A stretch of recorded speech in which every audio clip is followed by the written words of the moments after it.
बिस्मिल्लाहिर्रहमानिर्रहीम। अस्सलाम वालेकुम। मेरे YouTube channel dress designer Salma Rahim पर आप सब फ्रेंड्स को खुशामदीद। फ्रेंड्स, आज मैं आपको जेंट्स का नाप लेना बताऊंगी कि जेंट्स का नाप किस तरीके से किया जाता है। तीरे की एक उभरी हुई हड्डी से दूसरी उभरी हुई हड्डी तक आपने इस तरीके से इंची टेप रखना है और बैक साइड से या फ्रंट साइड पे खड़े होकर बैक साइड से इस तरह से आपने ये नाप लेना है। ये देखें इंची टेप जहाँ से मैं आपको दिखा रही हूँ, जहाँ से इंची टेप 1 से शुरू होता है वहीं से आपने इंची टेप रखते हुए आपने इस तरह से छाती का नाप लेना है। 2 फिंगर्स अंदर रखना ज़रूरी होती हैं। 2 फिंगर्स अंदर रख दें और जहाँ इंची टेप का सिरा शुरू हो रहा है वहीं पे आपने इंची टेप जो भी आपका नाप बनता है आपने वो लिख लेना है।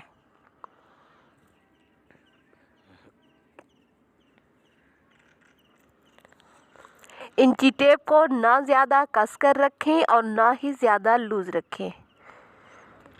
इसके बाद ये जो दरमियान वाली पट्टी है, दरमियान वाली पट्टी के दरमियान में रखें और इस तरह चौड़ाई में जहाँ पर कमीज़ की फिटिंग की गई है वहाँ तक ये नाप ले लें, छाती का नाप, और इस तरह से ये नाप लिख लें। और दूसरा इसका तरीका होता है, जो छाती का आपने नाप लिया था उसको 4 पर भी तकसीम कर सकते हैं।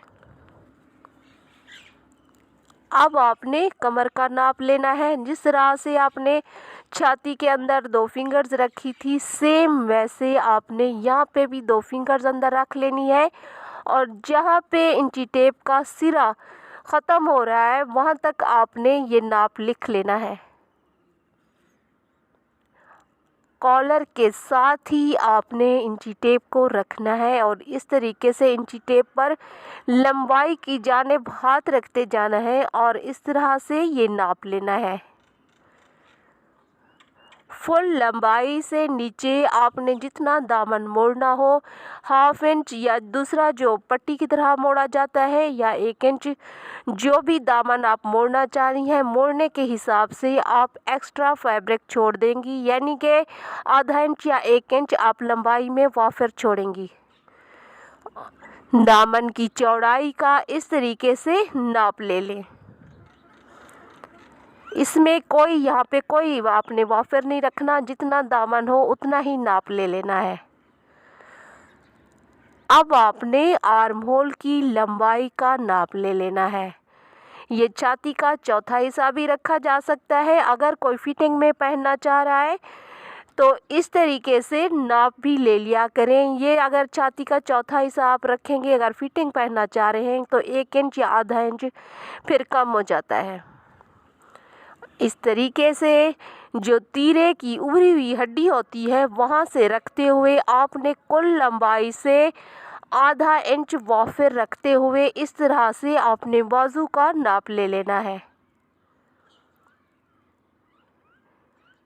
इस तरह से कफ को खोलें और कफ को खोलते हुए इस तरह आपने चौड़ाई में ये नाप ले लेना है और साथ साथ ये पमैश आपने लिखते जाना है।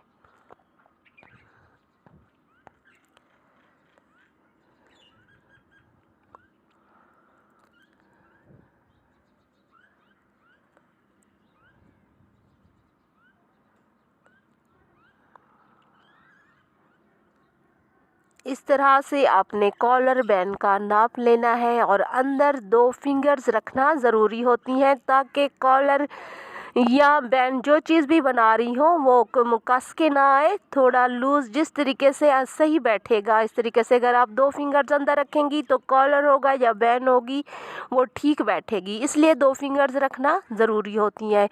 जहाँ पे सिरा ख़त्म हो रहा है वहीं तक ये नाप बनता है और ये नाप लिख लें। नॉर्मली 14 इंच कॉलर बनता है, लेकिन नाप ले लेना ज़रूरी होता है, कम ज़्यादा हो सकता है। जज़ाकल्लाह। नेक्स्ट वीडियो के साथ मिलते हैं।